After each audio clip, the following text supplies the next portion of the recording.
This is an intermediate guide to mushroom foraging. Intermediate because I've included some more advanced mycology in here, but the species I recommend are going to be different than what someone else recommends. My list does not include chicken of the woods, its cousin white-pored chicken of the woods, hen of the woods, or any morels, simply because I never come across them in my area. The first thing you should do as a mushroom hunter is hike with a guide who knows more than you do. This is because the line between poisonous and edible is not that simple. Night mushrooms, which have long been considered edible, were found to contain certain toxins that may be responsible for the deaths of many mushroom hunters in Europe. I cooked and ate what I thought were honey mushrooms that turned out to be luxury caps, a species that is listed as unknown, even though several people have tried them. It caused me to worry, which takes away from the experience. This is called taking one for the team. Chanterelles, which are many people's favorite mushroom, will make you ill if you don't cook them properly. So your goal as a mushroom hunter should be to master maybe 3 or 4 species that you really like, which for cooking purposes is probably all that you need. I have tried about a dozen nondescript species that were tasteless or not worth eating. So a great mushroom to start with is chanterelles. These fluted, frilly little mushrooms are a favorite of many people who don't know any other mushrooms. I chose this one because they don't have many close lookalikes. However, you will need to distinguish them from potential lookalikes like golden-gilled Geronima, GGG, which will make you sick, the poisonous jack-o'-lantern mushroom, and golden waxy cap.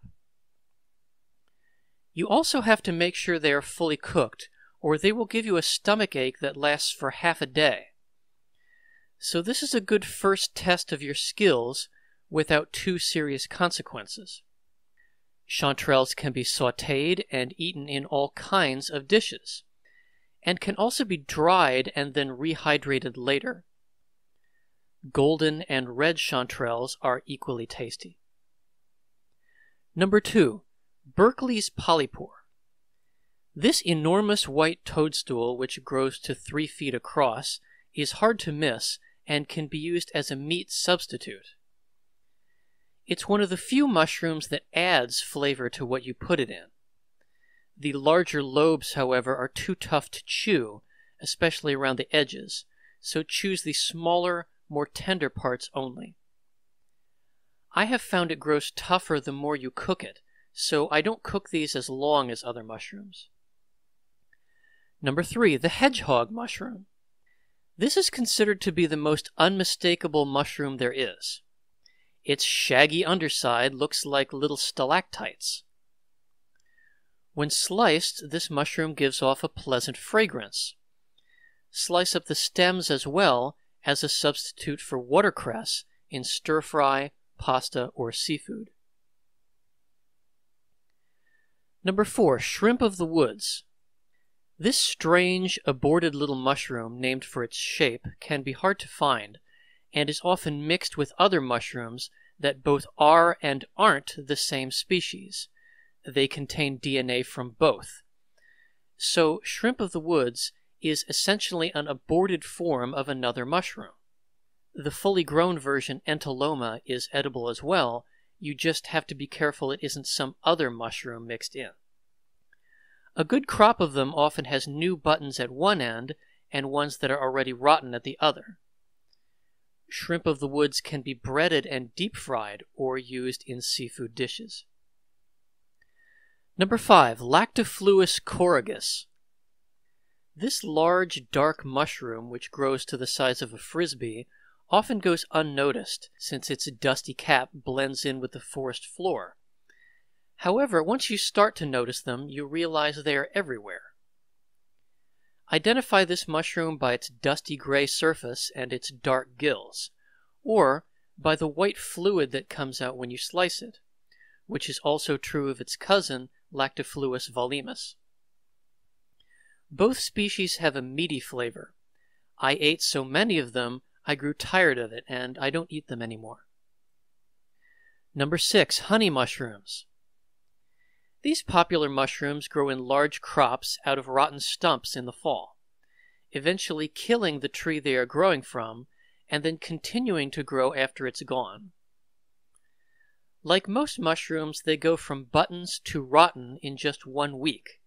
The young buttons are tender, the older ones are tough and flavorless. The ringless honey mushroom, Armillaria tabascens, and A. mellia can often be found growing in the same place. Distinguished from golden gilled Goronema, which usually comes out of logs earlier in the season, and lookalikes that grow out of mulch like luxury caps. Number 7, oyster mushrooms. These floppy, lopsided pancakes are considered a delicacy all over the world, always growing sideways out of trees and logs, and always as a group. I have tried winter oyster twice, a brown one in October and a white one in January, and both times they were tough and flavorless. The summer oyster I tried was much more tender, possibly because it was younger. Be careful when choosing the smaller lobes. The poisonous oysterling, which looks like a miniature oyster, is often growing right next to it. So only choose parts that are connected to the bigger lobes.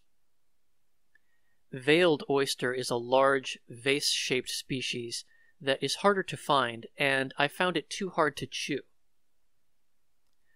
Number 8, Rosulas. As I go down this list, the mushrooms aren't necessarily bad, but become harder to master. There are no deadly Rosulas in North America. However, there are so many species, you're supposed to tell if it's edible or not by tasting it. If it has a mild flavor, then it's edible. But bloody brittlegill is so hot it will burn your mouth, and the sickener mushroom will make you vomit. It's not toxins that are in them, they're just too pungent. So the jury is very much out on these, even though they are favorites of deer, rodents, and box turtles. The green Rosula virescens and its lookalike parvovirescens are considered the best, possibly because they're unmistakable. Personally, I find them tasteless. They taste like whatever you cook them with. Number 9, puffballs. It was 2 years into mushroom foraging that I felt confident enough to distinguish edible from poisonous puffballs. Calvatia puffballs are unlike any other mushroom. They melt in your mouth, and I found it indistinguishable from fried zucchini. This puffball grows out of lawns in the fall, distinguished by its large size and white flesh. I'm going to name 3 other puffballs to avoid. Scleroderma, which is black inside and distributes its spores through little pores all over the top. Lycoperdon, with just a single hole, which technically may be edible, but I spat it out, it was so bad, and not worth confusing with Scleroderma. Also avoid the dye ball, which is a dark color, which reminds me to pick the edible puffballs only when the flesh is white and firm. Once it turns brown or purple, it's hollow like a balloon. Number 10, jelly fungus. There are mixed feelings about these gummies. Some people will tell you it's not worth the time it takes to cook them. I have come to enjoy them, especially in winter, either in beef soup or as a pizza topping. To make sure they are fully cooked, I boil them and then saute until the texture becomes more palatable. Amber jelly fungus, jelly ear, and leafy brain are all edible and can be frozen for later. Jelly ear is the most rubbery and takes longer to cook.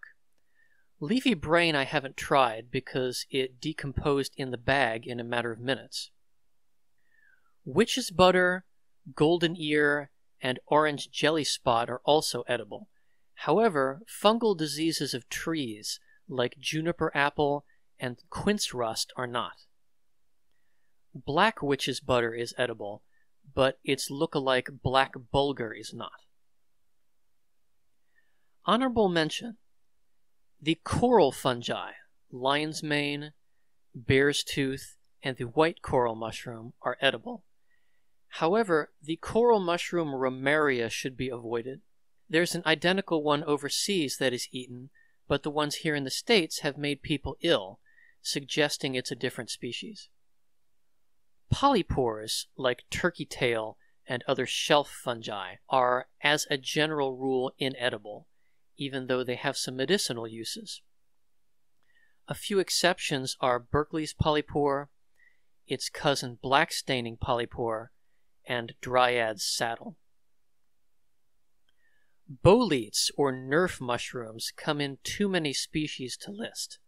Some are edible and some aren't. I have tried Oreoboletus, which looks like a brown hamburger bun. Tastes like a cooked sponge. Indigo milkcap, although pretty, grows under the leaves and is often already going bad. Same story with Old Man of the Woods, whose freshness can be hard to tell because of its appearance. There are no recipes for these, frankly because there is never enough of them to make a meal. In the introduction, I said that I've tried several nondescript species that weren't that great. These are bluets, trainwrecker, the platterful mushroom, vulvopluteus, and deer mushrooms. These last two I do fry up the younger ones, which remind me of onion petals. However, I don't recommend them because their appearance changes so much from day to day. I don't want people trying to distinguish it from its look-alike, the grisette mushroom. This gets into the complexity of mushroom hunting. Don't try to learn the exceptions before you learn the rules. It's better to learn that all amanitas are poisonous. There's a lot of misinformation out there, which is why I have a healthy reluctance to share everything I know, and so should you. Foraging is not for everyone. You have to safeguard what you learn, choosing how and who to share it with, and to know your own limits. Thanks for listening.